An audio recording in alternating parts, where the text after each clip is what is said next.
What's going on, everyone? I'm Jaren, and today we are talking about Now You See Me, Now You Don't. In this story, we follow a diamond heist which reunites our retired horseman illusionist along with new performers as they target dangerous criminals. It has been 9 years since we've last saw the Horseman, and I'm not gonna lie, I figured we would have gotten like 3 more movies by now, and it had a lot of franchise potential, but I feel like after the Hollywood strike, it kind of just teetered off. So when I finally saw the trailer, I was kind of excited for this, and at the same time, I was wondering, who asked for this?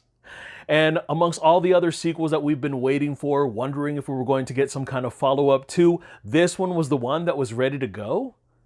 While feeling pretty consistent with its story and its characters, each installment has been done by a variety of Hollywood directors. I mean, the first one was pretty good, which was directed by Louis Leterrier, who has done Fast X and The Incredible Hulk. The second one, which everyone just so happens to not like, but I enjoy just fine, is directed by John M. Chu, who has recently done both Wicked movies as well as In the Heights. And again, the Now You See Me movies are not necessarily trailblazers with its heist plot or its showmanship of deception, but they're entertaining nonetheless. Enter in Ruben Fleischer to tackle on the third entry, who has also done a screen adaptation of Uncharted and also both Zombieland movies. So he has a bit of a rapport when it comes to working with actors such as Jesse Eisenberg and Woody Harrelson, which is also pretty fun. I was pretty sure I was going to miss out on this in theaters because this ended up being one of the 3 movies that I wanted to see that got released on the same weekend. And with the holidays creeping up, I just didn't think I was going to have time. So after some last minute planning with one of my best friends, I ended up having to make time for this one. And I'm glad I did, because Now You See Me, Now You Don't just so happens to be the Fast Five of its own franchise. Let me elaborate. Starting out with my positives, they have finally found that little sweet spot, that nice little balance between a magician's talents and actual magic. And that's always been the element that has kind of kept me at arm's length with these movies. I mean, there would always be these magic tricks, these illusions that were explained in such tedious and mind-blowing details. And then there are the tricks that made them look like straight up superheroes just defying all laws of physics.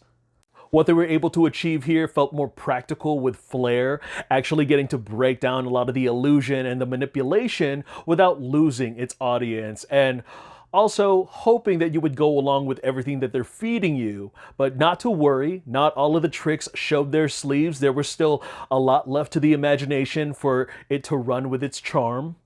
The plot twists and reveals almost felt like the Saw franchise, or in this case, Mission Impossible or the Ocean's trilogy if you want to compare.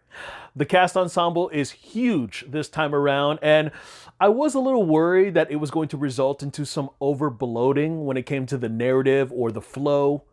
Surprisingly enough, there was a great balance in giving the legacy horsemen and the fresh pupils a chance to shine in their own individual spotlight. I mean, we also get to experiment with their dynamic of who works well with who and how they get to flesh out characterization when they get acquainted, which resulted into some natural humor as well as showcasing some of their talents from each and every one of them.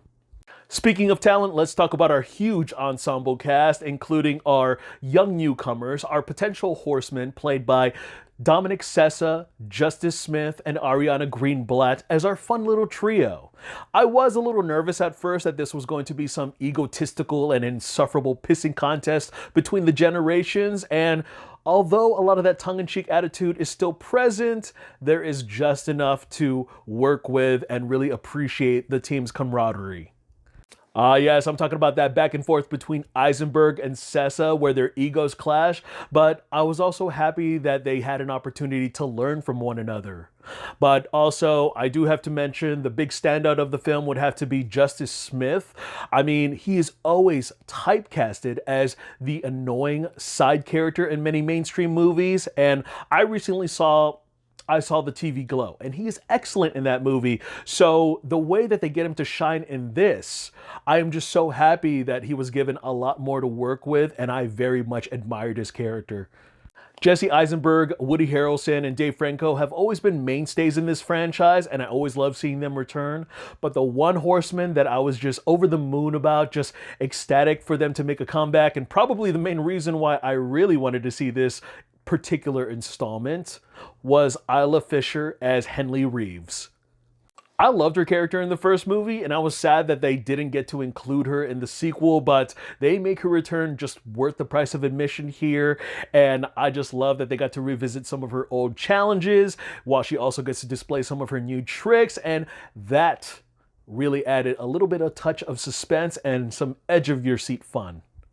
Now, getting into my mixed negatives, we got Rosamund Pike playing our villain this time around, Veronica Vanderburg, and I love her performance here. I think that a lot of the layers of menace that hides behind that conniving and charming smile of hers, but the one thing that I was not sold on was the African accent she was trying to wield in her line deliveries.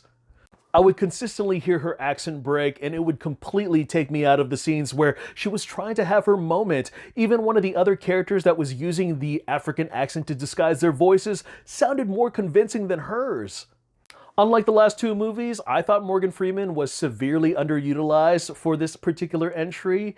I mean, you could have easily wrote him out of the script and nothing about that second act would have changed. Nothing about anybody's fates would have changed. And this is more of a personal taste, not necessarily a criticism, but I don't think I really cared about the story for this particular installment.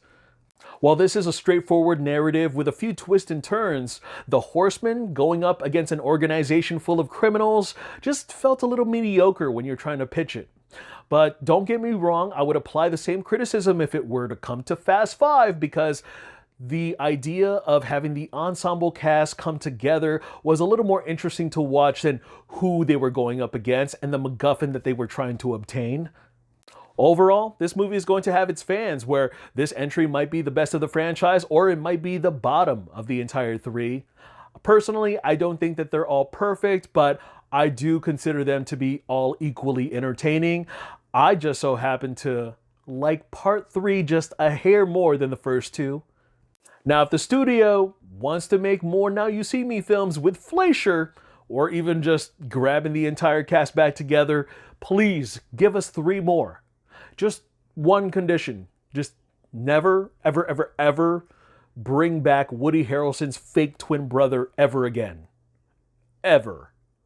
Well, alright guys, that's all I got to share about that movie. Go ahead and check it out if it's still playing at your local theater, or if it's possibly coming to streaming pretty soon. But I'm Jaren Agbanawag. I want to thank you guys again for taking some time out of the day to hear me talk some movies. Look forward to more reviews. I'll see you guys at the theater. Happy holidays.